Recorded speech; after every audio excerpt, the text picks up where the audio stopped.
Hello everyone, how are you all? I hope you all are doing great. So welcome back to Biology by Neha Binwal. So आज की video one of the most requested video है। MSc के जितने भी student मेरे channel से जुड़े हुए हैं उनकी ये रिक्वेस्ट थी कि मैं एक वीडियो बनाऊं on the topic dissertation. Dissertation क्या होता है, डेजर्टेशन किस तरीके से बनाया जाता है। सो आज की video is completely dedicated to dissertation. So first of all मैं आपको ये बता दूं कि अगर आप एमएससी के स्टूडेंट्स हैं, ठीक है, आप एमएससी सेकेंड ईयर में एंटर कर चुके हैं, यानी कि या फिर आप एमएससी थर्ड सेम में हैं, तो आपको एक टॉपिक लेना होता है अपने डेजर्टेशन के लिए। ठीक है, आपको उस पर काम करना होता है और जब आपका फोर्थ सेमेस्टर के एग्ज़ाम होते हैं तो आपको वो डेजर्टेशन अपने एग्ज़ामिनर को दिखाना होता है और उससे रिलेटेड आपका एक अलग से वाइवा या फिर एक अलग से प्रैक्टिकल होता है। तो डेजर्टेशन क्या होता है, सबसे पहले हम जानते हैं व्हाट इज़ डेजर्टेशन। डेजर्टेशन क्या होता है, आपका एक शॉर्ट फॉर्म ऑफ थीसिस है। ठीक है, जैसे आप देखते हैं कि जो बच्चे रिसर्च करते हैं, पीएचडी में एनरोल होते हैं, तो वो एक टॉपिक लेते हैं और फिर उस पर वर्क करते हैं और उसको कंपाइल करते हैं। ठीक है, तो उसी तरीके से उसका जो शॉर्ट फॉर्म होता है वो होता है dissertation and it is for MSc students. ठीक है, तो आपको एक छोटा सा टॉपिक लेना है और उस पर आपको 1 साल या फिर 6 महीने काम करना है और उसको फिर प्रॉपरली कंबाइन करके, बाइंड करके, कंपाइल करके आपको एक फाइल तैयार करनी है, एक शॉर्ट थीसिस तैयार करनी है। ठीक है, तो ये है आपका डेजर्टेशन। अब उसमें आप टॉपिक जो है अकॉर्डिंगली चूज़ कर सकते हैं। चूज़ टॉपिक अकॉर्डिंगली आपका जो इंटरेस्ट है या फिर आपके कॉलेज में, आपके इंस्टीट्यूट में जो भी टीचर्स, जो भी प्रोफेसर्स अवेलेबल हैं, मतलब उनका क्या फील्ड है, उस फील्ड से रिलेटेड आप टॉपिक ले सकते हैं या फिर अपने इंटरेस्ट से, अपनी चॉइस से रिलेटेड आप टॉपिक डेजर्टेशन में ले सकते हैं।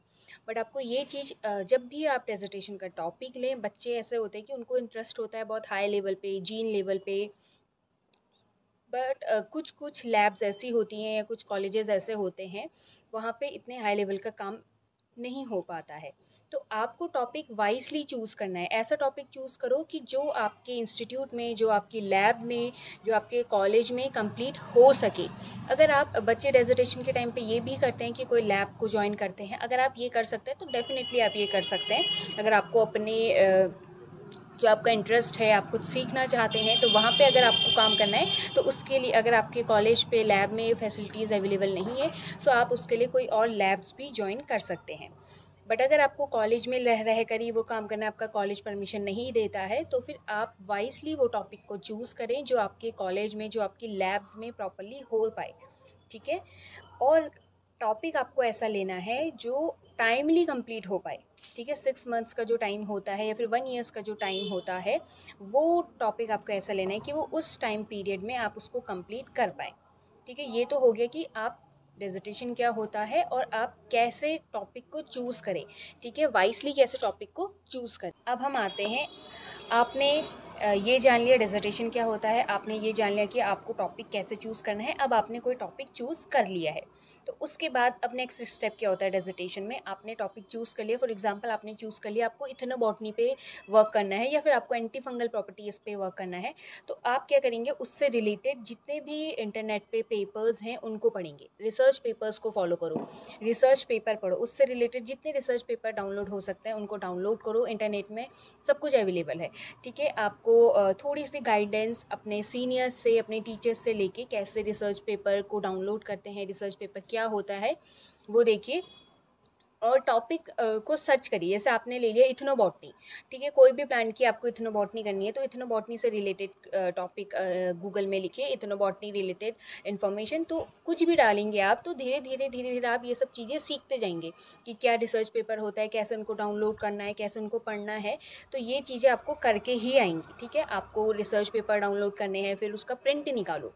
कोई भी चीज़ें, मतलब मैं ये बिलीव करती हूँ कि जो चीज़ हम फ़ोन में पढ़ते हैं उससे ज़्यादा अगर हम कॉपी में पेन से करें या फिर उसमें से भी चीज़ें नोट डाउन करके करें तो ज़्यादा चीज़ें समझ में आती हैं। मेरे केस में तो यही होता है। आई डोंट नो आप लोगों के केस में क्या होता है। बच्चे होते हैं जो फ़ोन से या लैपटॉप से पढ़ के भी उन्हें वो उनका दिमाग थोड़ा ज़्यादा पावर, कैची पावर उनकी थोड़ी ज़्यादा होती है तो वो ज़्यादा अच्छे से कैच कर लेते हैं। नो प्रॉब्लम, आप जिस चीज़ में स्विचेबल हो, आपको जो चीज़ अच्छी लगती है आप वो करिए। ठीक है, रिसर्च पेपर डाउनलोड करो। रिसर्च पेपर में क्या इंट्रोडक्शन कैसे लिखा है, क्या मेथडोलॉजी उन्होंने फॉलो करी है, उस सब चीज़ों को हाईलाइट करो, उनको लिखो, तो आपको पता चलेगा कि अच्छा अगर मैंने ये टॉपिक लिया है तो इस चीज़ पे किस तरीके से हम काम कर सकते हैं।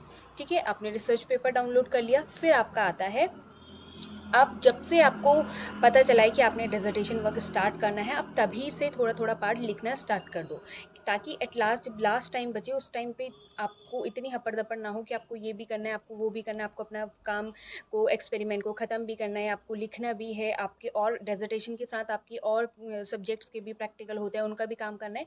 तो ये चीज़ से बचने के लिए आप स्टार्टिंग से ही धीरे धीरे कुछ कुछ चीज़ें लिखना स्टार्ट करो। जैसे अब आपको सबसे पहले डिसर्टेशन में क्या लिखना होता है, इंट्रोडक्शन।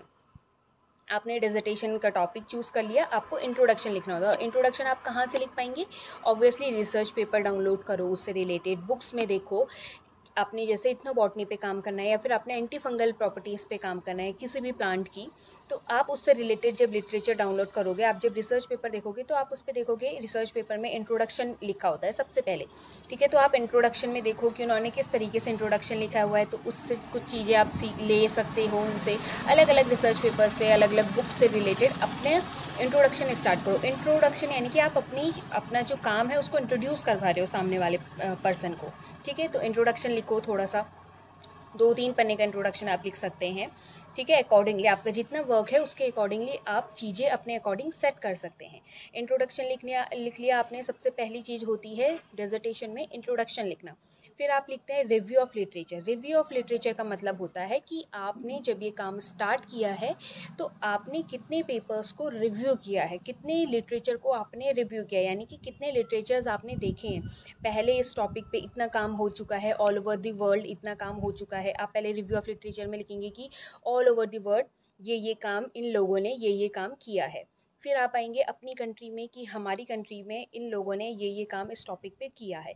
फिर आप आएंगे अपने जैसे ईस्टर्न हिमालय है, वेस्टर्न हिमालय है, उस तरीके से। ठीक है, फिर आप आएंगे हमारे जो रीजन है, हमारा जो लोकल रीजन है, वहाँ पे उस टॉपिक पे कितने लोगों ने क्या क्या काम किया है। तो इस तरीके से आप लोग क्या करेंगे, रिव्यू ऑफ लिटरेचर लिखना स्टार्ट करेंगे कि किन लोगों ने किस उस टॉपिक पे क्या क्या काम किया है। फिर हम आते हैं रिव्यू ऑफ लिटरेचर के बाद मटेरियल एंड मेथड।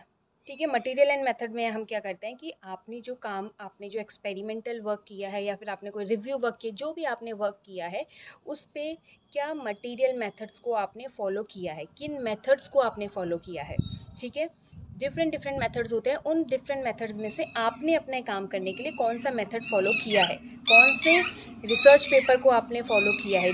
जो आप जैसे रिसर्च पेपर पढ़ेंगे तो उस रिसर्च पेपर में कोई एक मेथड यूज़ हुआ है, आपको लगा कि अच्छा ठीक है ये वाला मेथड फॉलो करके मेरे रिजल्ट्स आ रहे हैं, तो आपने सोचा कि मैं यही वाला मेथड फॉलो करूँगा अपने डिसर्टेशन के लिए, अपने एक्सपेरिमेंटल वर्क के लिए।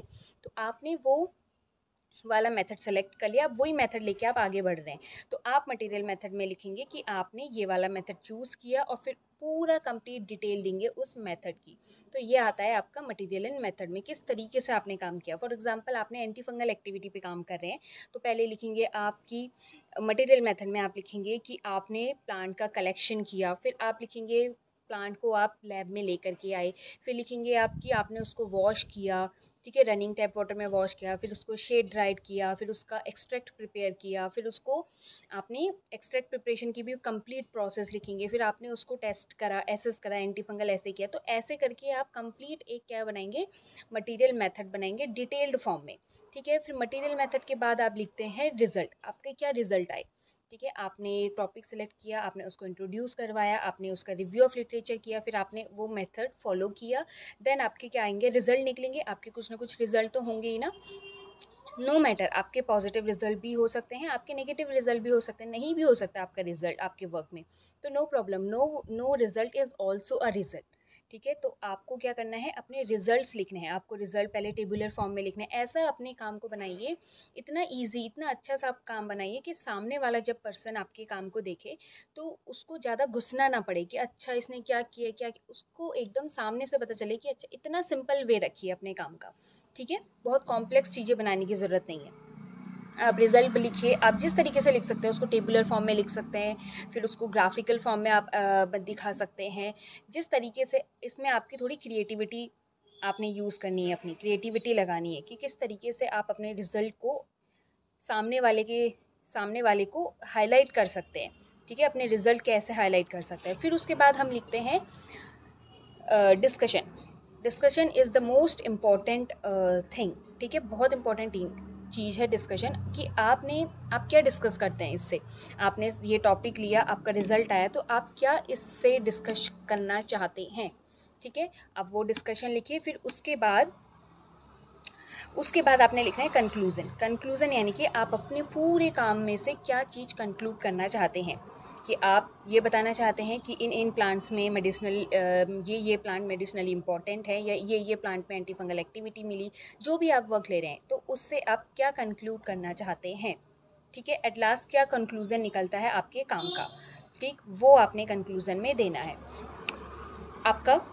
फिर उसके बाद आप लिखते हैं रेफरेंसेस यानी कि आपने जितने भी लोगों के लिटरेचर को आगे साइट करा हुआ है, इन जैसा आपने बोला कि इस पर्सन ने इतने ईयर में ये वाली बात कही थी, तो आप उसकी बात को पीछे उसका पूरा रेफरेंस अपने रेफरेंस वाले पार्ट में देंगे कि ये ऑथर्स थे, ये ईयर में इनका ये वाला पेपर इस जर्नल में पब्लिश हुआ। तो वो रेफरेंसेस आप पीछे जो भी आपने आगे चीज़ें साइट करी हुई हैं उसका रेफरेंस अपने लास्ट रेफरेंसेस वाले पार्ट में कम्प्लीटली देंगे, ठीक है। तो ये तो हो गया आपका क्या आप डेजर्टेशन की फ़ाइल किस तरीके से बनाएंगे। आपको इंट्रोडक्शन लिखना है, आपको रिव्यू ऑफ लिटरेचर लिखना है, आपको मटेरियल मेथड लिखना है, आपको रिजल्ट लिखना है, आपको डिस्कशन लिखना है, आपको कंक्लूजन लिखना है और आपको रेफरेंसेस लिखना है। इतनी चीज़ें आपको लिखनी है, ठीक है। उसके बाद इन सब चीज़ों में आप अपनी क्रिएटिविटी दिखा सकते हैं, जो आपको लग रहा है कि इससे मेरा रिजल्ट थोड़ा अच्छा दिखेगा, इससे मेरा रिजल्ट हाईलाइट होगा, तो वो चीज़ आप कर सकते हैं। आप ग्राफ ऐड कर सकते हैं, आप टेबल ऐड कर सकते हैं, आप फोटोग्राफ्स ऐड कर सकते हैं। जितना अच्छा अपना काम को आप बना सकते हैं उतना अच्छा आप अपने काम को बनाइए। और अपने काम को, अपना डिसर्टेशन वर्क को, आपके पास बहुत लिमिटेड टाइम होता है, आपका पास टाइम पीरियड कम होता है, तो अपने काम को आप ऐसा काम चूज़ करो, बहुत बड़ा काम मत लो, छोटा काम लो और अच्छा काम लो, ठीक है। मेरा मतलब मैं ये एडवाइस दूंगी आप लोगों को कि अगर आप अपना डिसर्टेशन का वर्क कर रहे हैं तो बहुत बड़ा काम लेने की ज़रूरत नहीं है। आप छोटा काम लो, कम काम लो और उस काम को हार्डवर्क के साथ, बिल्कुल रियलिटी के साथ कंप्लीट करो और अच्छा काम करके दिखाओ।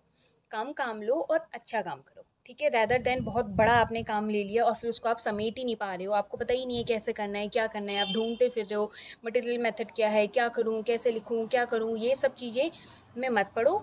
छोटा काम लो, अच्छा काम लो और उसको उस टाइम पीरियड में कंप्लीट करो, ठीक है। आई होप आप लोगों को समझ में आया होगा डिसर्टेशन कैसे बनाते हैं। अगर इससे रिलेटेड आपको कुछ भी इन्फॉर्मेशन अगर मुझसे पूछनी है तो मुझे नीचे कमेंट करके ज़रूर पूछिए, मैं आपको डेफिनेटली रिप्लाई करूँगी। अगर आप कमेंट में नहीं पूछना चाहते हैं, आप पर्सनली मुझसे पूछना चाहते हैं, तो जो ईमेल आईडी मैंने यहाँ पे प्रोवाइड करी हुई है, आप उस ईमेल में मुझे मेल कर सकते हैं, मैं आपको वहाँ से भी बता सकती हूँ। फील फ्री, अपने कोई भी क्वेश्चन पूछने के लिए मेरे साथ फ्री रहिए, मतलब बिल्कुल ऐसा हेजिटेशन करने की ज़रूरत नहीं है। आप जो चाहते हैं, जैसे भी क्वेश्चन चाहते हैं, आप मुझसे वो पूछ सकते हैं। इवन रेफरेंसेस कैसे लिखने हैं, रिव्यू ऑफ लिटरेचर कैसे लिखते हैं, बच्चों को नहीं आता है, मुझे भी नहीं आता था, मुझे अभी भी नहीं आता है, मैं भी सीख ही रही हूँ, ठीक है। मतलब थोड़ा बहुत आता है कंपेरेटिवली, अब नहीं आता है मैं नहीं बोल सकती अभी, फिर आप लोग बोलेंगे कि अच्छा आप खुद को नहीं आता है लेकिन हमें बता रही है, ज्ञान दे रही है। ऐसा नहीं है, आता है,